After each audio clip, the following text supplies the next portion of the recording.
Muy buenas a todos. Para mí es un placer poder contar aquí con Diego Campo, para mí un referente a nivel personal y profesional. Y en la masterclass de hoy vamos a tener un pequeño debate o vamos a hablar sobre proceso versus resultado. Veremos si es lo mismo, si no es lo mismo, qué opinión tiene Diego respecto a estos dos términos. Y antes de empezar, aunque todos te conocemos, pero sí que me gustaría, y creo que nadie mejor que uno mismo se puede presentar, que nos definas en unas pocas palabras quién es Diego y empezamos. Bueno, pues es un apasionado del baloncesto, que intenta entrenar lo mejor posible y soy un afortunado por pues, estar desde los 23 años entrenando, todos, casi todos fuera de casa desde el 2003. Y bueno, eso supone una experiencia personal y profesional muy importante, pero agradecido por ella.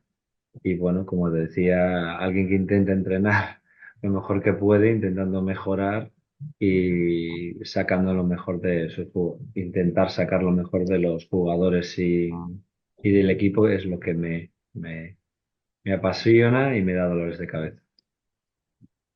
Y bueno, esto hablabas de mejorar. Y claro, la palabra mejorar abraza los dos términos que hoy vamos a debatir. ¿Qué importancia tienen para ti estos dos conceptos dentro de tu metodología o tu filosofía a la hora de trabajar? Claro, hablaba de que yo quiero mejorar, porque si no tengo esas pretensiones y esa actitud y una metodología para ir mejorando, pues no puedo transmitir eso al equipo si es tan importante para mí, porque no puedo decirles que queremos mejorar esto, vamos a mejorar aquello, nuestra motivación es mejorar, si luego yo no lo hago y no lo transmito. Entonces, primero hay que vivirlo. Y después eso va enfocado con lo que es el proceso, el resultado, pero para mí también algo muy importante, que es el rendimiento. Porque muchas veces hablamos de objetivos de proceso, objetivos de resultado, pero pocas, muy pocas habla de rendimiento. Claro, el rendimiento es difícil de evaluar, ¿no? Pues cómo mejora el rendimiento bajo presión y haciendo un mano a mano. O cómo mejora el rendimiento de la defensa en bloque directo. Eso es muy difícil de evaluar, hay que tener unos criterios muy bien establecidos, pero eso debería ser lo que nos autoevaluara o evaluáramos a los jugadores para saber si estamos mejorando o no. El resultado. Hola, ¿qué tal? Hola, un segundo. Dime. ¿Qué has subisteis a Montserrat? Sí, esta mañana. ¿Qué tal? Esta mañana Volver, ha sido. volver, sí, ¿Lo he sí. visto en las noticias? Sí, sí, sí, sí. He subido, ¿no? Sí, una hora y media. Una hora, casi una hora cuarenta Desde y cinco. Monistrol. Sí, Monistrol a Capamón. Muy bien. A Y ver. después bajar en el que No, nos pero lleva. ya bajamos en coche, nos llevaron. Con coche, Sí, vale. sí, sí. Esto es muy bonito. Y luego vimos el Virulai y todo. Ah, habéis escuchado el Virulai. Eso es una maravilla. Sí, sí, sí. No, no, muy bien, muy bien, muy bien. Venga, pues nada, Bueno, hasta pronto aquí. gracias, gracias. Este nunca viene, es el portero del pabellón, nunca, solo un día a ponerme aquí una cosa y ahora entra. No, además he visto que habéis subido Y ya yo un flipando. canal, muy bien, ¿no? Joder. Y bueno, estuvo muy bien. Los jugadores fueron arriba y nosotros hicimos con el staff, todo el staff y los periodistas toda la subida. Qué Y bueno, con los de Baxi, con qué el bueno, patrocinador. qué bueno. Y la verdad, no sé, fue idea mía. Parece que fue idea mía, pero no es. Es idea de los de Baxi y de las mejores cosas que yo he visto. Porque, hombre, se hace, pero hay que subir un poco. Sí, sí. Entonces íbamos parando y la gente iba hablando y no sé, me pareció excepcional. Luego hubo ya varios actos, pero la clave es lo otro. Ya. Bueno, vuelvo a empezar. Sí, luego lo cortamos. Estábamos Estamos hablando de con lo de, rendimiento, de evaluar el rendimiento. bueno, vuelvo desde el principio, si no, no. Hablamos mucho del resultado y hablamos mucho de la formación, del proceso. Pero desde mi punto de vista se habla muy poco del rendimiento. ¿Por qué? Porque es muy cualitativo, es difícil de cuantificar. La mejora también, por eso va para mí ligado el rendimiento, porque si quieres mejorar algo, damos que luego eso se rinda, porque hemos de recordar que todo lo que se entrena es para realizarlo en la competición, no es porque amamos entrenar. Entrenamos para realizar esas cosas en la competición y en la competición con mucho estrés. Por eso yo metería este tercer concepto, que es el rendimiento y cómo evaluarlo.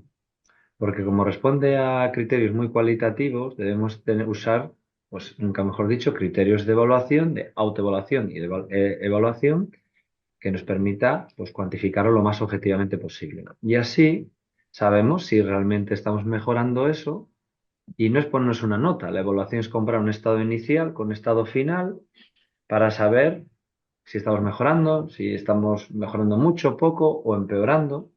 Y eso nos permite volver a establecer otro proceso en el de un inicio y un final. No es ponernos una nota, como parece que es porque vivimos la educación un poco así, pero la evaluación es un proceso que nos permite saber dónde estamos. Y es un poco mi perspectiva, ¿no?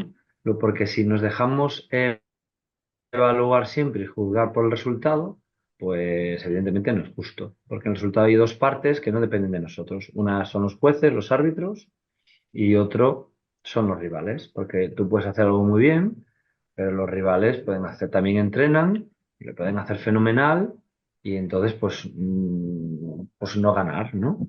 Eso no quiere decir que tu rendimiento sea bueno y que estés mejorando.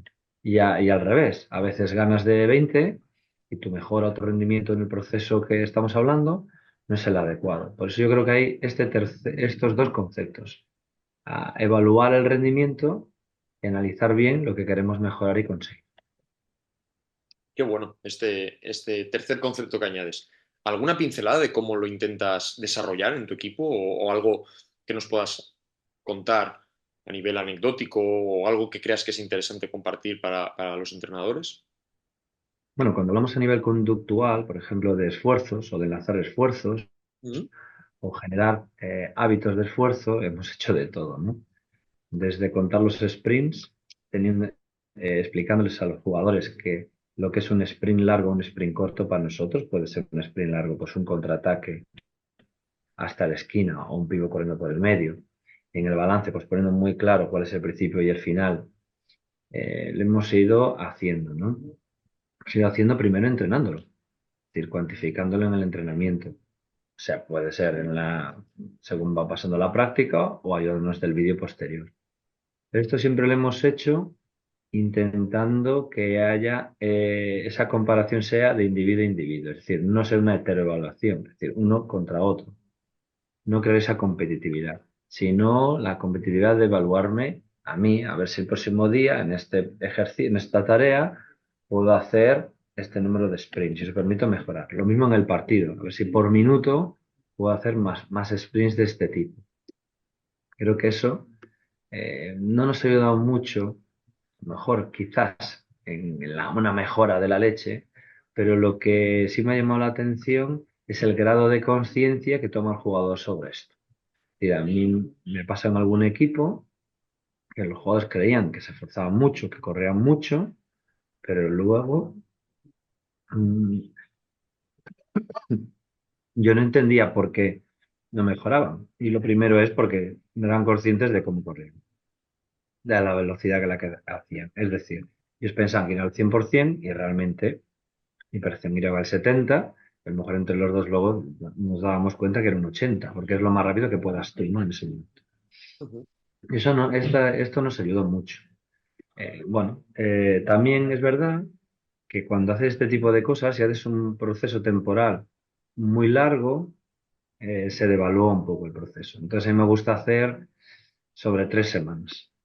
Entonces, poner objetivos, perdón, más que poner, pactar objetivos con el jugador e ir entrenándolo y luego evaluándolo, ¿no?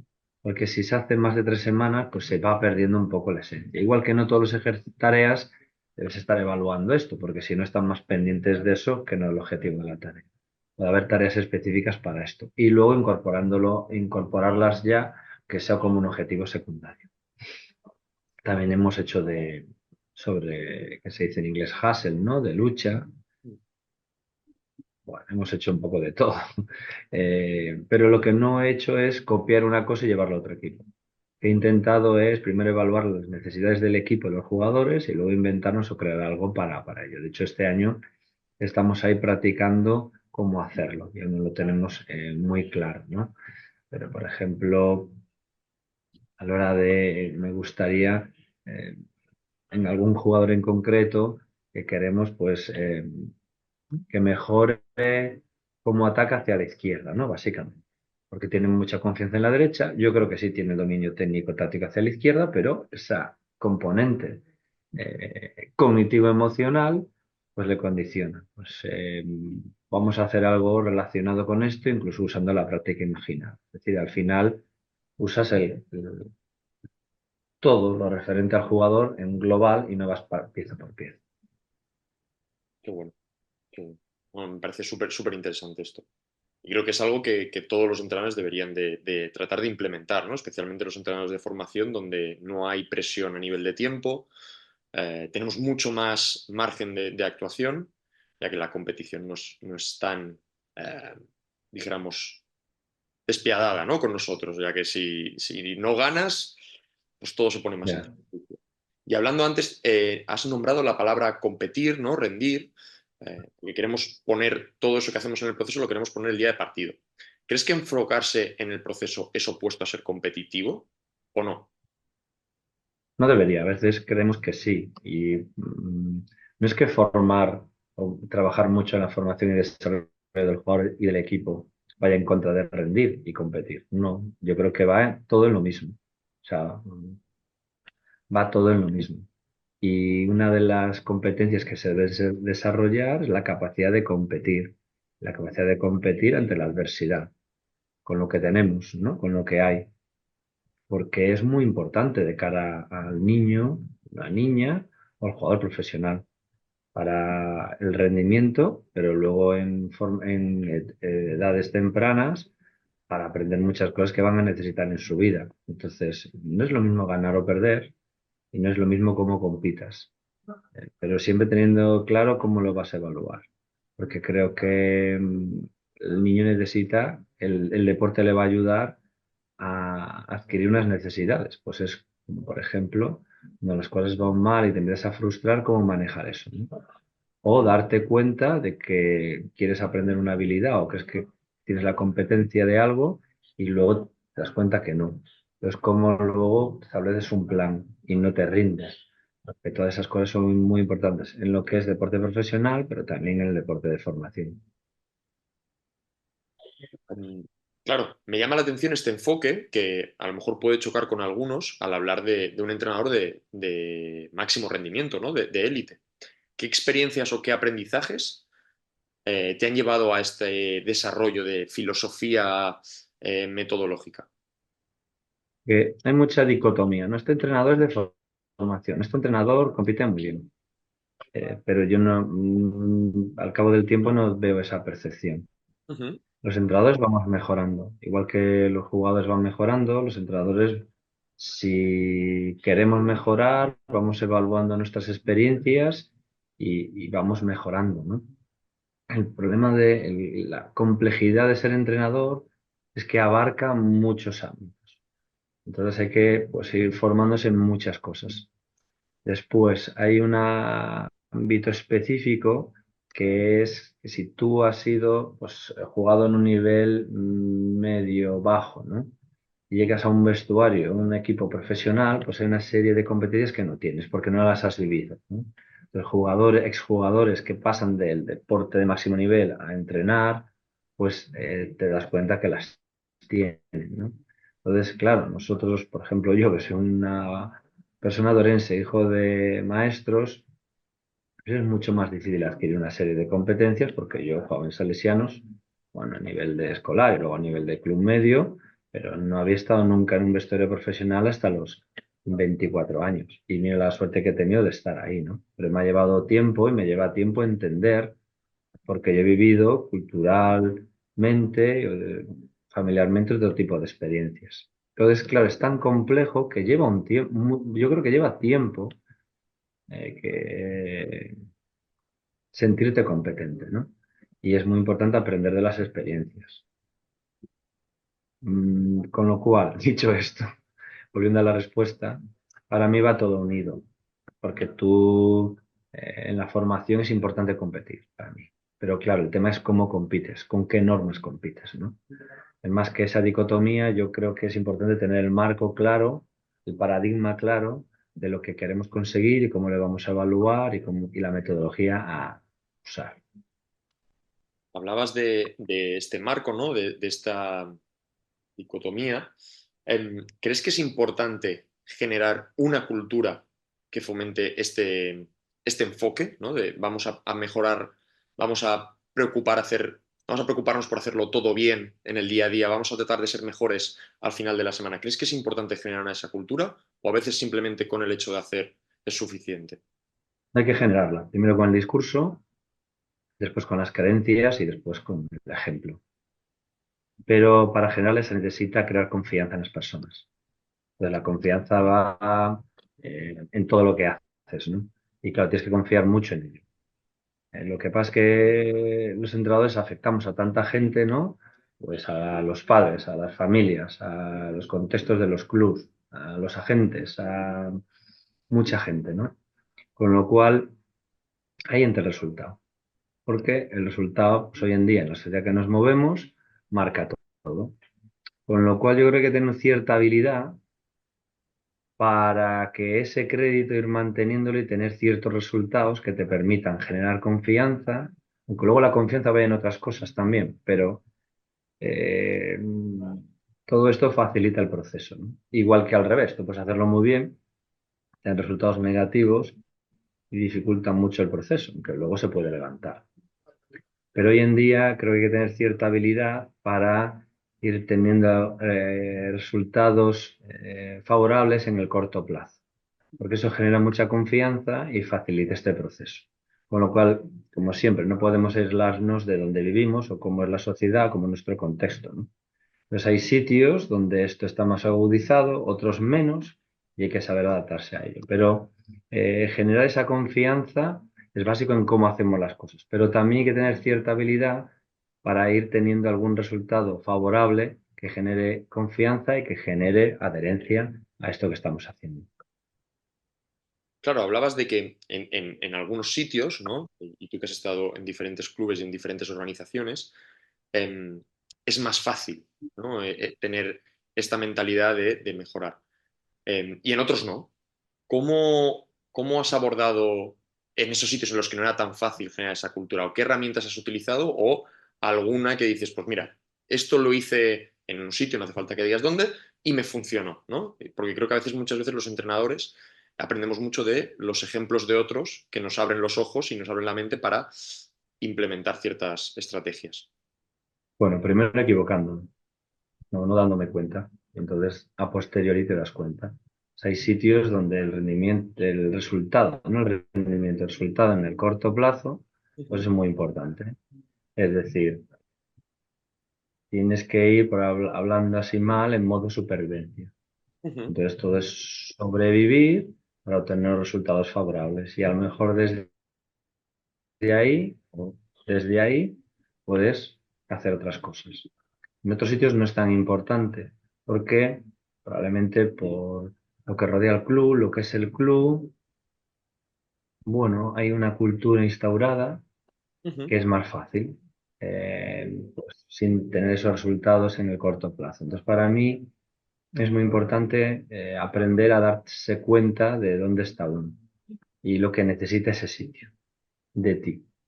Y a veces, pues a mí me ha pasado que no me he dado cuenta, ¿no? Bueno, o que no ha sido posible, o que dándome cuenta no he sido capaz de conseguir esos resultados. Otras veces sí. Quizás otras veces alguien me ha hablado muy claro y yo tenía muy claro qué tenía que hacer, ¿no? Pero a veces no es todo tan claro, tienes que darte cuenta. Para mí es importante saber dónde vas, pero no por habladuría, sino por las sensaciones que tengas, ¿no? El método científico es muy importante y cada vez se usa más en el entrenamiento deportivo, pero no nos podemos olvidar de la intuición del entrenador.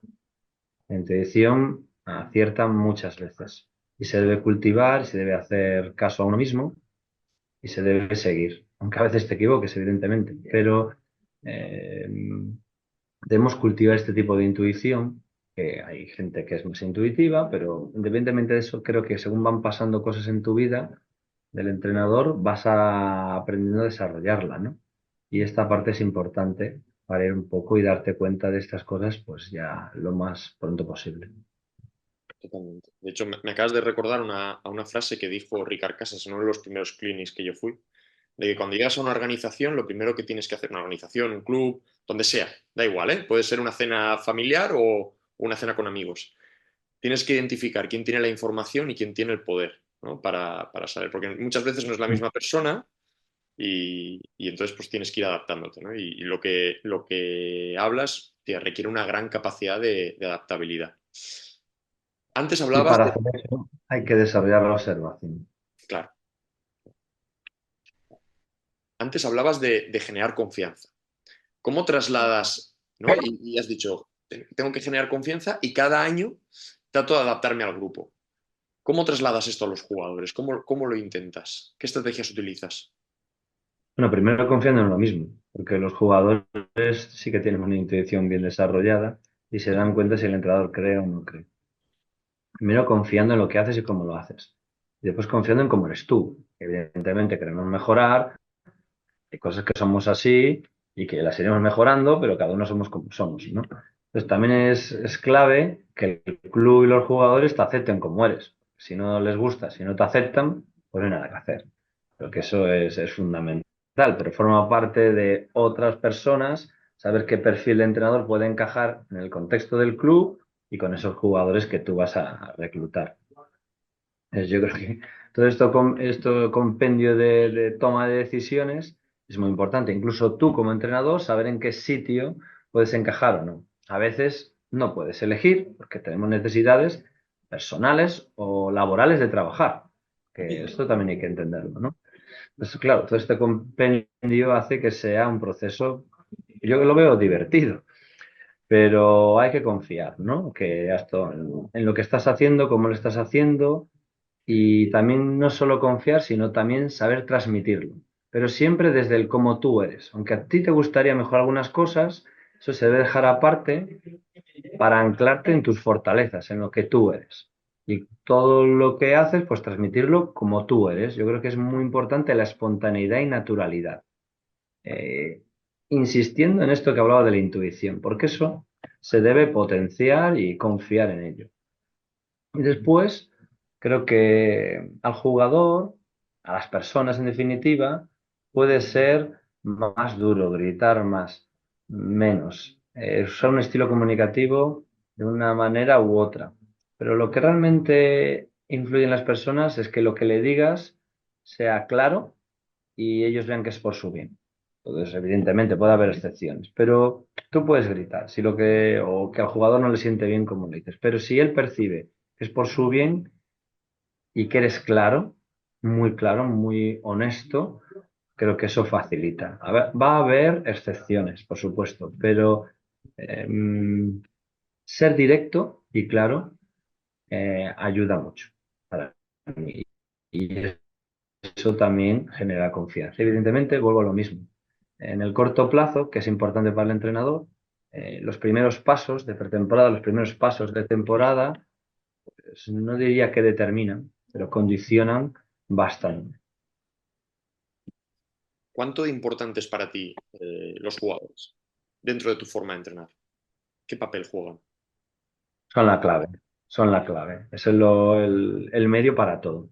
Pero son influenciables. Es decir, hoy en día hay que convencerlos para que quieran aprender, para que quieran jugar de una manera determinada. También hay que hacerles partícipes de una toma de decisiones. Es decir, también depende del nivel del grupo, ¿no? Entonces, un grupo de niños que no es autónomo, pues no pueden tomar una serie de decisiones, tienes que dirigirlos más, ¿no? Según ese grupo, esas personas tienen más autonomía, yo creo que hay que dejarles pues más tomar decisiones, o sea, que no es todo de una manera o de otra. De nuevo hay que adaptarse a las necesidades que ellos tengan y cómo puedan hacerlo. Pero ellos son el medio y el fin. Qué bueno. Antes hablabas de generar un discurso, has hablado de estilos comunicativos. Eh, Da la casualidad que con entrenadores que comparten este enfoque en el que el jugador es protagonista, en el que nos enfocamos en mejorar, ostras, es que compartís términos, le dais mucha importancia a ciertas palabras, ¿no? Como construir confianzas, enfocarse, invertir, crecer. ¿Cuánto de importante para ti es las palabras que utilizas? Bueno, es la clave del lenguaje, porque creemos, no, pero esto, una palabra no quiere decir esto tanto, esto no quiere decir, sí, sí. Y nosotros tenemos una dificultad mayor, que es que usamos dos o tres idiomas. Y a veces, pues, crees que una palabra está bien dicha y no está bien dicha. Pero luego el receptor, el emisor, el canal, el mensaje, el receptor, pues también viene de otra cultura y usa ese idioma que a lo mejor no es el materno de ninguna de las dos partes y también hay algunas confusiones. Con lo cual la comunicación es vital, ¿no? Es básico también saber y conocer al jugador muy bien. Pero buena comunicación con él para irlo conociendo, para saber estas cosas, qué entiende, qué no entiende y qué palabras usar. Igual que, pues a veces hay que hablar como hay que hablar en ese vestuario. O sea, no siempre es usar lo mismo, pero que hay que también cambios. Y también, lo más importante es saberte adaptar a lo que necesita el equipo. O sea, lo que necesita el equipo en ese momento. Que ese estilo, como es esas palabras, es básico. Hablabas de la dificultad del lenguaje, ¿no? De los idiomas. ¿Te gusta crear un vocabulario común a todos para que todos estén en la misma página? Sí, pero poco a poco, sin agobiar. O sea, poco a poco y que vaya fluyendo, e intentando también que los jugadores vayan aportando. O sea, un vocabulario nuestro, pero que vaya más, en vez de en que ya nos entendamos todos que sí, sobre todo en generar una identidad. ¿Les dejas a ellos elegir nombres de conceptos o A palabras? veces sí, y a veces digo, ¿y esto cómo le llamarías? Y bueno, te haces un poco el tonto, ¿y esta palabra cómo se dice? Y entonces ellos pues van haciendo y es más fácil recordarlo y hacerlo porque no son mis palabras. Ya. Recuerdo, el equipo es de todo. Entonces, pues hay cosas que es muy importante que ellos aporten. Como decías antes, ¿no? Gestionar un equipo, dirigir un equipo, ostras, pues requiere de muchas habilidades y requiere gestionar muchas facetas. ¿En qué parte de todo este proceso prestas más atención? ¿En la preparación del partido, en la construcción del entrenamiento, en el análisis postpartido? ¿Dónde sueles centrar más el porcentaje de esfuerzo y de tiempo? Sobre todo en repartir las tareas bien en el equipo de trabajo. Qué bueno. Pues para mí es vital porque al final dirigimos o trabajamos con un fisio o dos fisios, médicos, preparadores físicos y ayudantes. Entonces, cooperar muy bien, organizándolo muy bien, pero tampoco puedes agobiar mucho porque las horas son las que son, pero repartiendo muy bien el trabajo, haciéndolos partícipes también del trabajo porque son áreas específicas donde ellos son especialistas y deben aportar su conocimiento. Para mí es donde invierto más tiempo, en que todo esté repartido y todo el mundo sepa lo que tiene que hacer. No solo los jugadores, que es Ujú. importante que ellos sepan lo que queremos de ellos o lo que el equipo necesita de ellos, sino también todo lo que todas las personas que rodean al equipo, porque tienen una influencia directa en el equipo. De repartir el trabajo, poner objetivos también, consensuar objetivos también con ellos, que sepan lo importante es que son para ti y para el jugador, forma parte de un trabajo diario que no va en reuniones, es decir, es que nos vamos a reunir de 10 a 11. Yo no lo veo así, lo veo es un proceso, es como una gota, pam, pam, pam, que tienes que ir trabajando cada día, cada minuto, o sea, cada momento es importante y lo tienes que estar, pues, por así decirlo, utilizando para construir. Qué bueno. Vamos a profundizar dentro de la construcción del entrenamiento.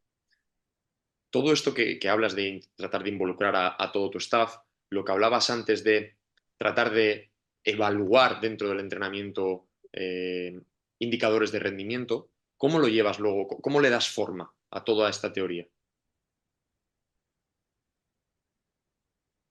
Bueno, pues concretándolo bien, ¿no? Por ejemplo, en el scouting, pues evaluamos conceptos de juego del equipo rival. En Ujú. el autoanálisis evaluamos conceptos ofensivos y defensivos nuestros. Y luego, el siguiente paso que estamos trabajando en ello es cómo cruzarlos. Es Ujú. decir, cómo lo que nosotros hacemos, lo que ellos hacen, establecer hipótesis que te permita saber qué puede pasar. En el entrenamiento también. evaluarlo muy bien. Incluso pues, durante el entrenamiento usamos algún clip dentro del entrenamiento para que el jugador se vea. Es decir, estableciendo objetivos, evaluando los objetivos y luego desarrollando tareas para cumplir, ¿no? O trabajar o enseñar o aprender pues esos objetivos. Y para mí es muy importante el medir lo que estás haciendo y luego optimizar el tiempo. Pero bueno, vamos a todo lo que estoy diciendo, pues lo vamos plasmando, ¿no? Lo vas a decir en un papel, concretando y midiendo.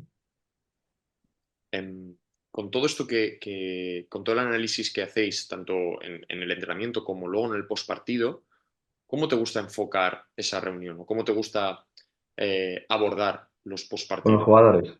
O los jugadores, sí. Más directo o didáctico. Hay muchas cosas que la mayoría no se las decimos, Qué bueno. porque ellos no tienen que saberlas. Igual que no damos informes o no mandamos muchos vídeos a los jugadores. Todo lo hacemos en directo. Es decir, hay un momentito antes del entrenamiento, enseñas. Ahora un momentito después del entrenamiento, hablas con él. Eh, y luego es básico toda esa información que tienes, cómo la vas resumiendo, sintetizando, para que lo que le digas al jugador sea útil para él y para el equipo. Y no usas esa información para justificarte o, como lo diría, para parecer que sabes mucho. Qué bueno. ¿Sabes? No, Sí, sí. yo creo que a veces inconscientemente hacemos, y yo he hecho estas cosas, sino usar la información para ayudar al equipo. Entonces hay que hacer un gran proceso de racionalización y de síntesis para esa información llevarla a lo que ellos pueden entender, porque no es lo que tú entiendes, pero tú lo ves muy fácil porque estás trabajando en ello, sino para llevarlo a cómo ellos lo pueden entender. Y esa capacidad de racionalización y síntesis es muy importante hoy en día en el entrenador porque hay muy poco tiempo, hay muchos partidos. Entonces, ¿cómo tú usas esa información de manera que sea útil? Porque cuando se habla del scouting de los jugadores, pues este jugador hace esto, este jugador otro hace esto. Yo digo, ¿y para qué les sirve? Que les diga lo que hacen los demás. ¿O es más importante que yo les enseñe a, primero que les diga lo que queremos hacer o propuestas de lo que queremos hacer para que ellos lo intentan asumir y asimilar, primero hacer lo suyo y luego que lo entiendan, y después entrenarlos para que lo hagan, en vez de gastar tanto tiempo en decir lo que hacen los demás, porque eso, ¿para qué sirve? No, el jugador lo que necesita es, ¿y qué hago yo? ¿No? Una vez sé qué hago yo, pues, ¿y cómo lo voy a hacer? Y más, ¿cómo me entreno para que realizarlo y bajo presión? Bueno, pues acabas de responder prácticamente a la siguiente pregunta, que era cuánto tiempo o porcentaje de tiempo le dedicas a tu equipo y cuánto al equipo rival. Em, esta filosofía, ¿no? O esta manera de trabajar, ¿ha variado durante el tiempo el hecho de enfocarte tanto en ti mismo o ha sido una constante en tu carrera? Bueno, los entrenadores con los que he trabajado son un poco de este estilo, ¿no? Ujú. Y Pero ahora vamos un poco en la línea de cruzar los datos, es decir, de establecer hipótesis en función de lo que tú haces y lo que hace el rival, manteniendo tu identidad, pero también manteniendo un margen de capacidad de adaptación. Qué bueno. ¿Utilizas a tus ayudantes para hacer crecer al equipo? Sí, es que, como te decía, yo solo no puedo hacer nada. Lo necesitas de todos. Son especialistas en lo que hacen y la clave es coordinarlos bien y coordinarlos con los jugadores. Para mí es una competencia muy importante hoy en día en el entrenador. Y tan malo es tener poca gente que colabore como tener muchísima que colabore. Pues hay que también tener, para lo que necesite el equipo y el club, el número de personas y las personas ideales. ¿En qué momento profesional crees que ha supuesto en ti un mayor crecimiento? ¿Qué momento destacarías como un punto de ruptura? Bueno, yo creo que los momentos malos, ¿no? Que he intentado ser frío, Ujú. he intentado pasar ese mal momento, ¿no?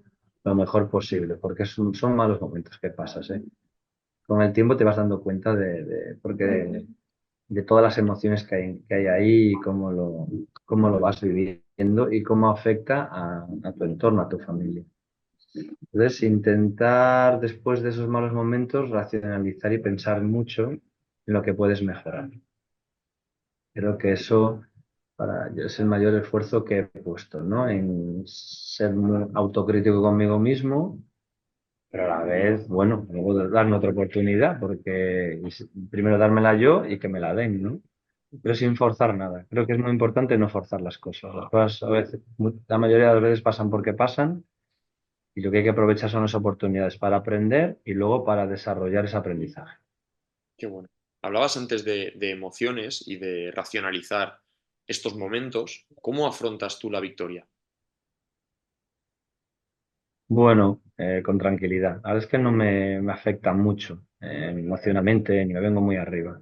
En la derrota sí que me cuesta más porque me da pues mucha rabia, me frustra y, ¿cómo diría? Creo que debe pasar, Ujú. pero es importante gestionar el tiempo que te lleva, por así decirlo, arreglar esto, ¿no?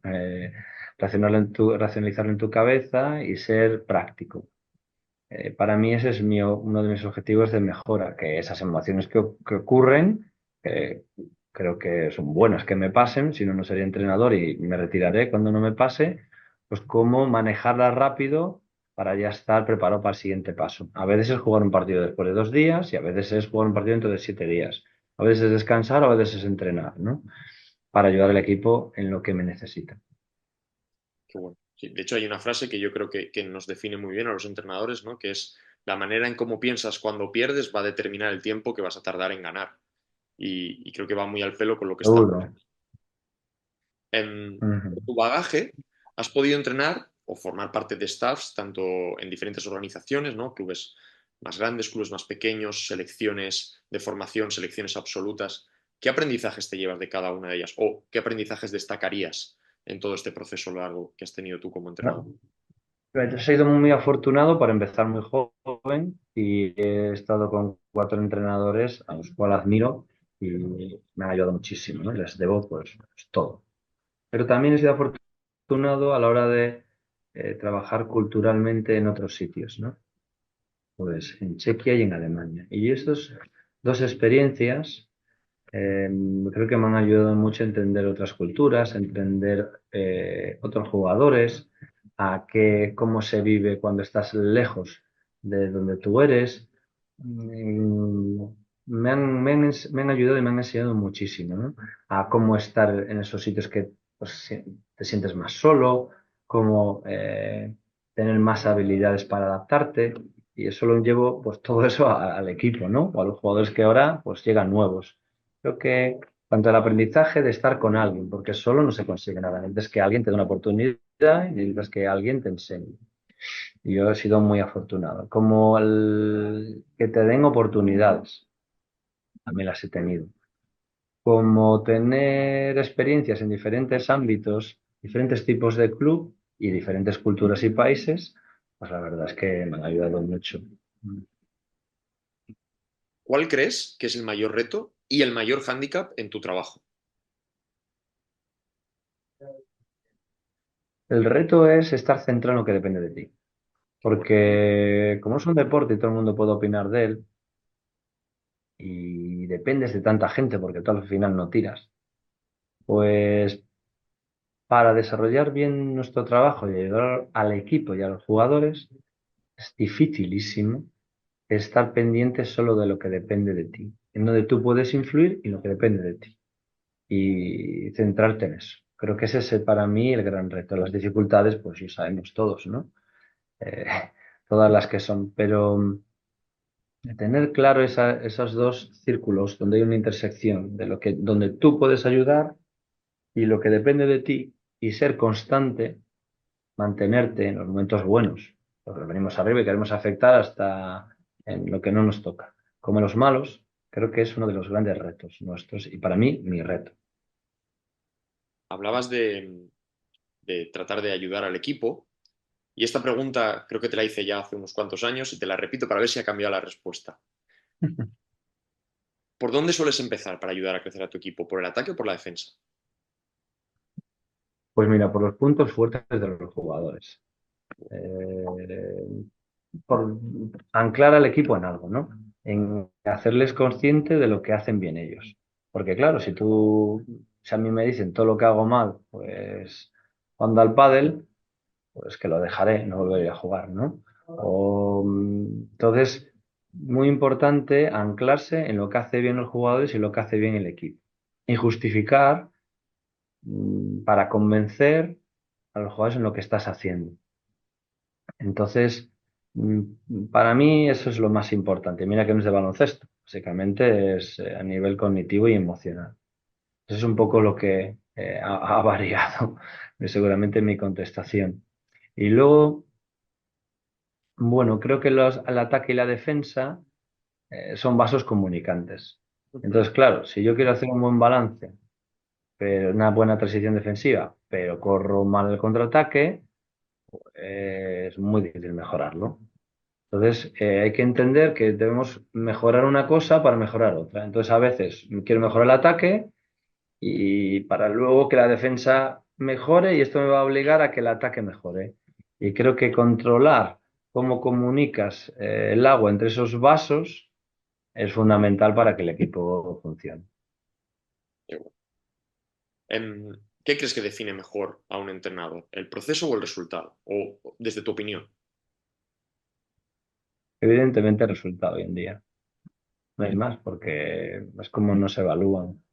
Es como nos evalúa así decirlo, el público, la gente, ¿no? Pero luego yo creo que es más importante la autoevaluación de cada uno, de tener unos criterios donde no es todo ganar o perder, donde hay más cosas como dejar un legado, donde lo que tú haces trascienda más en la persona. Y como resultado no puedes influir directamente, pues debes centrarte en que el equipo funcione. Pero no me olvido de el resultado.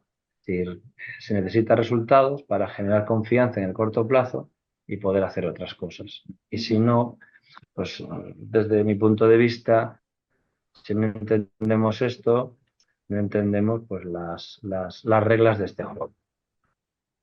Me gustaría profundizar en una palabra que has dicho, legado, ¿no? Porque en un deporte en el que no se puede empatar, pues a no ser que entrenes los tres o cuatro mejores equipos de esta liga, vas a perder más que ganar, ¿no? Entonces, ¿qué estrategias o qué es lo que a ti te consuela para conseguir ese legado?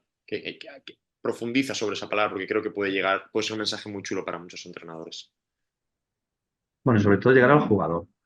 Has llegado al jugador que ha cambiado ciertos hábitos, desde cómo escucha, cómo atiende, cómo habla, aunque luego vuelvan a cambiar. Eh, pero sí hay determinadas edades o determinadas personas que en un momento concreto cambian. Y eso es mágico para el entrenador, ¿no? Ver cómo pues, te miran o te lo agradecen, o no te lo agradecen, solo pues con un saludo ves que algo ha cambiado en esa persona. Entonces, yo no necesito de ese reconocimiento público ni hacer las cosas para que te las agradezcan. Eso está mal. Entonces, hacer las cosas, tú haces un regalo porque te apetece hacer un regalo, ¿no? Pues esto es lo mismo. Tú sigues un camino porque te apetece, te gusta, te motiva, te hace feliz. Pero no para que luego te den las gracias o no para que luego ganas, sino porque es tu motivación. Entonces, creo que ayudar a la persona y al jugador, ayudar desde el baloncesto a que el jugador sea mejor, pero claro, no puedes ser mejor jugador si no mejoras como persona. Qué Es bueno. que es imposible. Entender este binomio como una unidad para mí es fundamental y es un poco, y no va tanto en el estilo de juego, si fuera este sistema u otro, va en la persona y en el conjunto de personas en el equipo. A veces se consigue y otras veces no se consigue. Yo creo que es influir en la persona siendo exigente, pero la persona tiene que percibir, el jugador tiene que percibir que crees en él, que el efecto Pigmalión existe, pero a la vez desde la exigencia. Y eso es un momento pues, muy, muy bueno de vivir como entrenador. Pues bueno, ponemos ya el cierre. Y bueno, me gustaría que le dieras un consejo a un entrenador que se esté formando. Eh, si pudieras hablar con tu yo de hace 15, 20 años, ¿qué le dirías? ¿Qué consejo le darías ahora desde tu experiencia para, pues bueno, para ser más feliz entrenando y para seguir haciendo lo que le apasiona, ¿no? Y a veces en verano, cosas que os sabéis de la vida, hablo con los muy jóvenes y ellos me hacen esta pregunta, ¿no? Y para mí la respuesta es clara. Hay muchas cosas, ¿no? Ahora mismo en el deporte, sobre todo de todo lo que va relacionado con las nuevas tecnologías, ¿no? Y cortar y analizar y la táctica y la estrategia. Y yo creo que para el entrenador es básico la pista. O sea, cómo estás en la pista con el jugador, cómo le hablas, cómo le haces una broma, cuando levantas la voz, cuando te enfadas, cómo te comunicas. Lo que hablábamos del uso del lenguaje, pero hoy en día es que hay que usar diferentes tipos de lenguaje. Ujú. Que se decía antes, tener horas de pista, ¿no? Y para mí eso es fundamental.